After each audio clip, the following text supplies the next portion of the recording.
Bienvenue dans cette nouvelle édition du Non-Stop Info. Voici les titres de l'actualité. Le processus électoral de la République démocratique du Congo est analysé de près par la MONUSCO. Leila Zerougui, nommée à la tête de l'institution en février 2018, se dit optimiste. Elle a tenu une conférence de presse le 31 mai. Le groupement interpatronal du Cameroun demande une réforme fiscale. Le patronat estime que les entreprises subissent un fort taux de prélèvement sur le chiffre d'affaires. Et puis en Libye, à l'occasion du banquet annuel de l'Iftar, des migrants musulmans ont rompu le jeûne ensemble dans un centre de détention de Tripoli. La Libye est devenue le principal point de départ pour les migrants vers l'Europe. Mais tout d'abord, l'ancien ministre de la Justice Jean-Martin Bamba a été condamné ce vendredi 1er juin à 10 ans de réclusion criminelle. Il était jugé depuis le 23 mai par contumace pour atteinte à la sécurité intérieure de l'État. 4 autres accusés qui ont comparu devant la cour, jugés pour les mêmes motifs, ont été condamnés à 5 ans et 2 mois d'emprisonnement chacun, une peine déjà purgée car ils sont détenus depuis 2013. Tous les accusés ont 3 jours pour se pourvoir en cassation.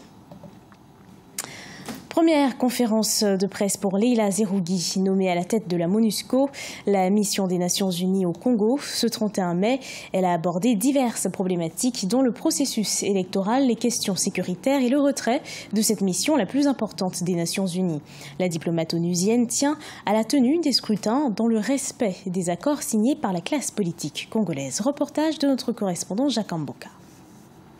L'une des plus importantes missions onusiennes au monde, la MONUSCO, installée en République démocratique du Congo près de 2 décennies, réserve une attention particulière au processus électoral dans ces pays.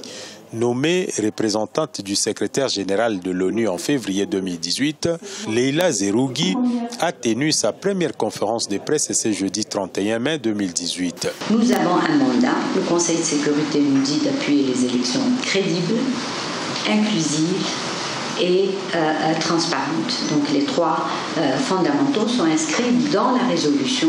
Nous y travaillons. Chaque mois, nous rendons compte au Conseil de sécurité.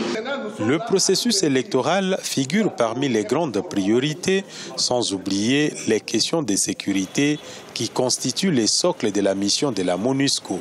On travaille sur l'amélioration de notre réponse, de notre effectivité. On tire les leçons de ce qui s'est passé par le passé et c'est une demande qui a été faite avant même que je vienne dans le cadre de ce qu'on appelle le Strategic Review, donc la révision stratégique.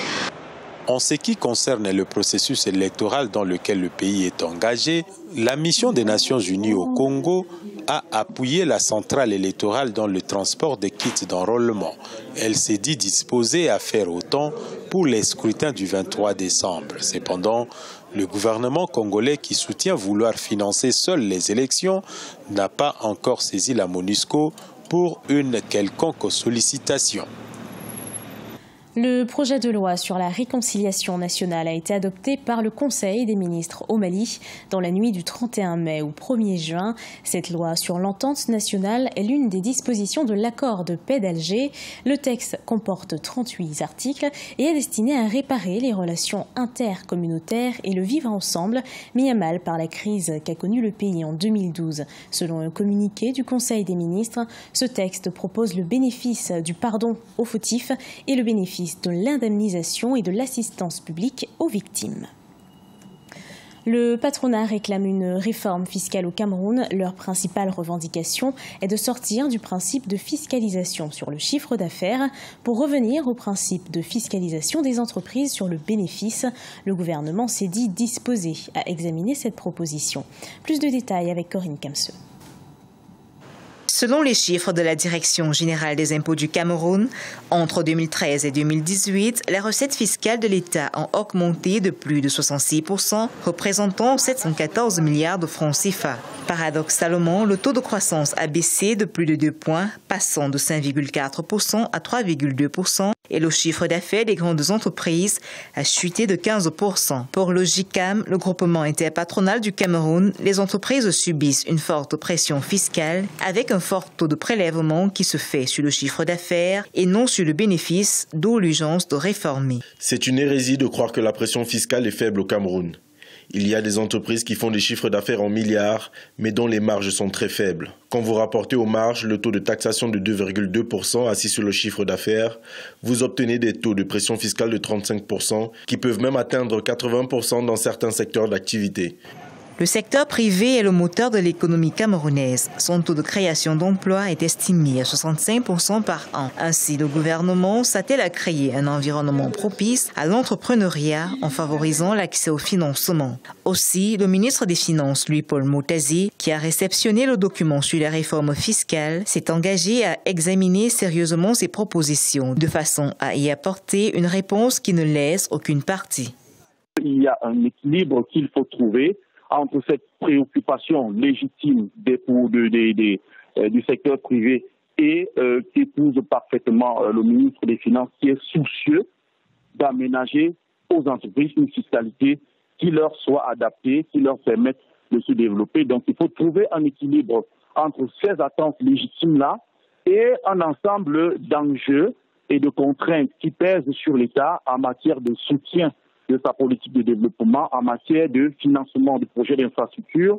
La politique fiscale camerounaise se fonde sur 3 régimes. L'impôt libératoire, un régime simplifié d'imposition et le régime du réel. Les taux d'imposition ont souvent été modifiés suivant les priorités de chaque exercice budgétaire.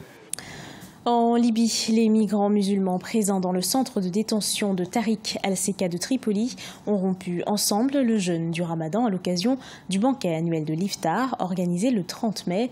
La Libye est devenue le principal point de départ pour les migrants qui tentent de se rendre en Europe par voie maritime. Regardez ce sujet de la rédaction. Des migrants musulmans bloqués en Libye ont rompu le jeûne du Ramadan lors du banquet annuel de l'Iftar, organisé le 30 mai par les autorités des migrations de Tripoli. Au centre de détention de Tariq al-Seka de Tripoli, ils ont reçu gratuitement des repas, des desserts et des boissons. Le centre de détention abrite environ 1300 migrants. L'initiative vise à briser la glace entre les migrants et les autorités de détention. Nous avons organisé aujourd'hui un rassemblement du Ramadan pour les migrants illégaux. Nous voulions leur faire sentir qu'ils sont avec des frères, avec leurs familles, et qu'il n'y a pas de différence entre les Libyens et les Africains. Nous rompons le jeûne ensemble. C'est une initiative que nous menons chaque année. Quelques centaines de personnes en provenance d'Asie, d'Afrique et du monde arabe ont assisté à l'événement. Les migrants ont apprécié l'initiative du repas de l'Iftar à l'instar de l'Égyptien Mahmoud Awad. Ce repas partagé avec d'autres migrants lui a donné le sentiment d'être chez lui.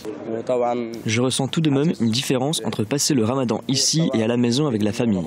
Mais ce n'est pas une grande différence parce que je sens que je suis ici avec mes amis.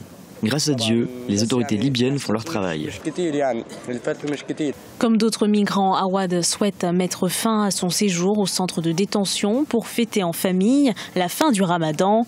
La Libye est le point de départ principal pour les migrants qui tentent de se rendre en Europe par la voie maritime. Des centaines de milliers de migrants, principalement d'Afrique subsaharienne, se trouvent en Libye. Ce journal a été préparé par l'ensemble de la rédaction. Merci de l'avoir suivi. Retrouvez dans un instant une nouvelle édition de l'actualité sur Africa 24.